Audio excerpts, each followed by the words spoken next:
బంగారం గొలుసులా ఉంది, బాగుందా? అయినా నేను బాగానే ఉంటాగా, నేనేం వేసుకున్నా బాగానే ఉంటుందిలే. బాగున్నావు, నేను బాగున్నాను, ఇదే గోల తేపకి.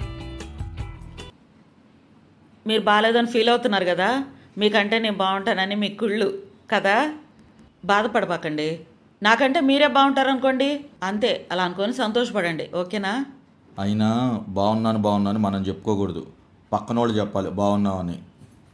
తేపకి డబ్బా కొట్టుకోవడం కాదు, కానీ తొందరగా ఫంక్షన్కి వెళ్ళాలిగా. ఈయనకంటే నేనే బాగుంటానని బాధలో ఏందేందో మాట్లాడుతున్నారు. ఫోన్లే మాట్లాడుకొని ఏది ముందు స్వీట్ తిన్న తర్వాత హాట్ తింటున్నారు. ముందు హాట్ తిన్న తర్వాత కదా స్వీట్ తినాలి. అది ఎలా తింటే నీకు ఎందుకు, నువ్వు తిను. గిఫ్ట్లు అయితే భలే ఉన్నాయి ఇవాళ. గిఫ్ట్లు బాగున్నాయి. తీసుకున్నావా? అవన్నీ పెట్టేసావా? చూసావా? 2 బాక్సులు ఉన్నాయి, డైనింగ్ టేబుల్ మీద సెట్గా పెట్టచ్చు. ఏంటి మన ఇద్దరికి ఒకటొకటి వచ్చి 2 ఇచ్చారు? ఏం లేదు, మాకు తెలిసిన వాళ్ళు అందుకని ఇచ్చారు. నేను అడిగొస్తా.